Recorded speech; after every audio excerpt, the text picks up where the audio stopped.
Good afternoon, my esteemed panelists and guests. I welcome you to this fireside chat on sexual reproductive maternal newborn child health and looking at the intersections of local partnerships and how that looks like. I have a rich group of panelists today, but let me just share a little bit about SRMNCH. I know for some people it's a mouthful, but I'll still take this opportunity to just expound on it and say what it means. So SRMNCH is sexual reproductive maternal newborn child health plus nutrition. So the N is for nutrition. It covers a wide range of health needs for individuals, and for the sake of today, particularly adolescent girls and young women. This term was defined by WHO, and the aim of having all those put together was to streamline data and to also just show the connections between all those different issues. So today we'll be unpacking more and explaining more on those linkages. Many countries right now have incorporated SRMNCH in their country plans as a way of, achieving their health outcomes, improving them, as well as, completing their SDGs commitments.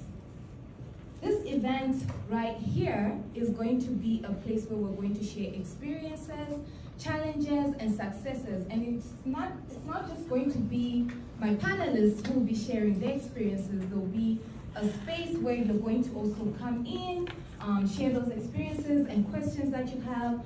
The idea is to have a very rich conversation with great takeaways of what are the next steps in terms of strengthening the local cross-sectoral partnerships.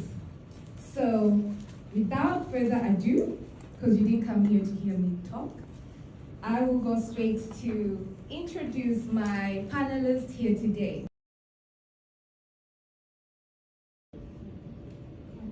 Very much.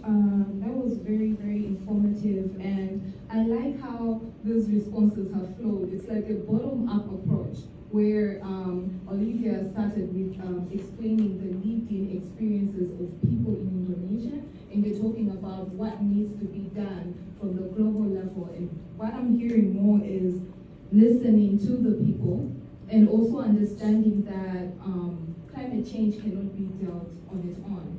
I like to think and say that climate change is just not an environmental issue, it's a human rights crisis. And it's something that we all need to understand that we are in a crisis. So our approaches has to be different because the impacts of climate change are on health.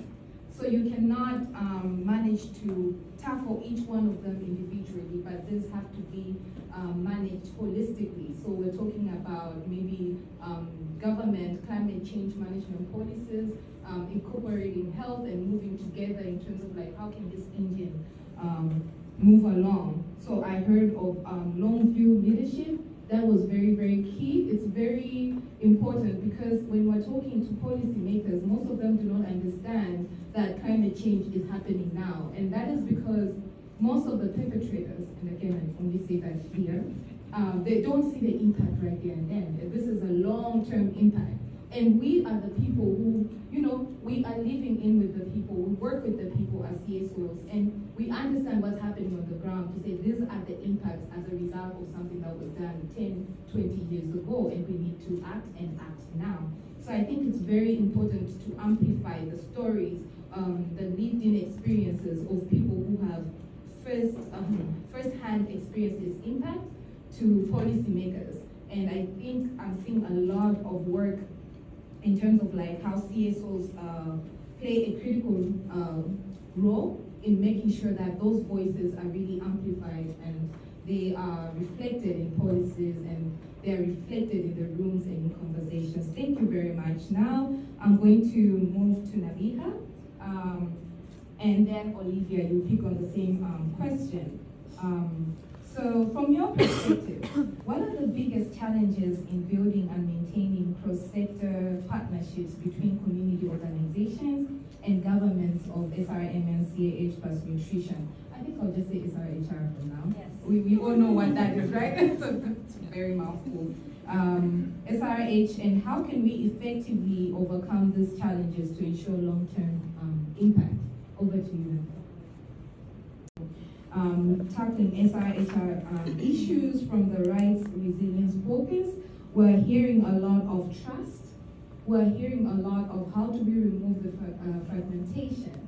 And like you rightly put it, are we going to wait for donors to actually tell us if they work with this one? Or we, the people who are on the ground and are experiencing the issues and we can see the linkages, will offer a solid story, or rather will offer the compulsion, in a lack of a better word, to push those linkages and make sure that funding is really linking all these sectors that are fragmented. But again, it goes back to what Mr. Khosla said, it starts with us. Why are we not working together? So we need to hold ourselves accountable. Very strong points there.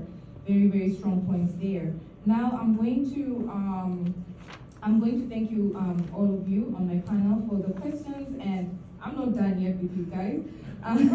We're not done yet. I would like to ask one more question before I open it to the floor to each and every one of you here. In your experience, what key actions can both governments and community organizations take in the next 5 to 10 years to ensure that SRH outcomes remain a priority and competing global challenges such as climate crisis and economic instability?